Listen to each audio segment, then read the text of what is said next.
Price Lord. கர்த்தருடைய பரிசுத்த நாமத்துக்கு மகிமையுண்டாதாக. இந்த நாள்லையும் மார்ச் மாதம் வாக்குத்தத்தம் என்னங்கிற பார்க்க போகிறோம். கர்த்தருடைய ஆவியானவர் நம்மளோடு இடைப்படுவார். என்னன்னா, யோபனுடைய வாழ்க்கையை பற்றி தான் நம்ம பார்க்க போகிறோம்.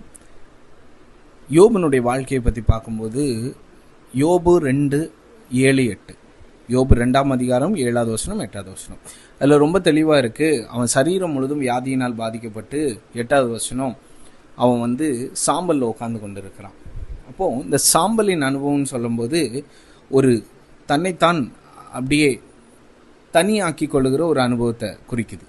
அப்போது இன்னைக்கு இந்த சாம்பலின் அனுபவத்தில் இருக்கிற ஒவ்வொரு பிள்ளைங்களையும் நான் என்கரேஜ் பண்ண விரும்புகிறேன். என்னன்னா, ஃபீனிக்ஸ் பறவையை நான் யோபோடு ஒப்புமைப்படுத்தி உங்கள்கிட்ட சொல்ல விரும்புகிறேன். என்னன்னா, ஃபீனிக்ஸ் பறவைக்கு சூரியனை ரொம்ப பிடிக்கும். அப்போ சூரியன் அடையணும்னு தன் ரெக்கையில் அடித்து சூரியனை நெருங்கி கொண்டு இருக்குமா. சூரியனை நெருங்க அந்த சூரியனுடைய வெப்பம் அந்த ஃபீனிக்ஸ் பறவை மேலே பட்டு முழுமையாக எரிஞ்சு சாம்பலாய் கீழே விழுமா. அப்போது சாம்பலாய் கீழே விழுந்து ஒன்றுமில்லாமல் செத்து போய் இருக்கிற ஃபீனிக்ஸ் பறவை மறுபடியும் எழும்பத்தக்க ஒரு வல்லமையை பெற்று அது அந்த சூரியனை அடையிறதுக்கு பிரயாசப்படுமா. இது என்னன்னா, அது சாம்பல்ல இருந்து எழும்புறதுக்கு காரணம் அந்த சூரியன் மேல உள்ள வாஞ்சை, அந்த சூரியனை எப்படி அதை அடையணுங்கிற இருக்கிற வாஞ்சையினால தான் அது மறுபடியும் ரெக்கையை அடித்து சாம்பல்ல இருந்து எழும்புகிறது. அப்போ இது ஒரு கதை தான் இந்த ஃபீனிக்ஸுங்கிறது.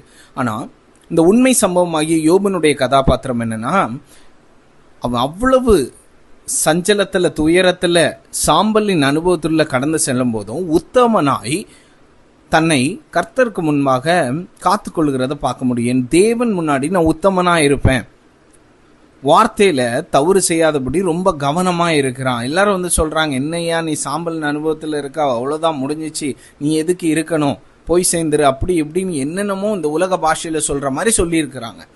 ஆனா இந்த சாம்பலின் அனுபவத்தை கர்த்தர் மாற்றி யோபுக்கு சிங்காரத்தை கொடுக்கிறார், இரட்டத்தனையான ஆசீர்வாதத்தை கொடுக்கிறாரு.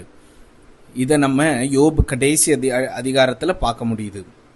இன்னைக்கு ஆண்டவர் உங்களை பார்த்து சொல்றாரு, உங்க சாம்பலின் அனுபவம் மாறும், சிங்காரத்தை கர்த்தர் கொடுப்பாரு. ஏசாயா 61:3 இந்த மாதத்துக்கான வாக்குத்தத்தம் வாசிக்கிறேன். சியோனிலே துயரப்பட்டவர்களை சீர்படுத்தவும், அவர்களுக்கு சாம்பலுக்கு பதிலாக சிங்காரத்தையும், துயரத்துக்கு பதிலாக ஆனந்த தைலத்தையும், ஒடுக்கின் ஆவிக்கு பதிலாக துதியின் ஆடையையும் கொடுக்கவும் அவர் என்னை அனுப்பினார். அவர்கள் கர்த்தர் தம்முடைய மகிமைக்கென்று நாட்டின நீதியின் விருட்சங்களை நாக்கப்படுவார்கள். தெளிவாய் கர்த்தர் சொல்லுகிறார் உங்களை பார்த்து.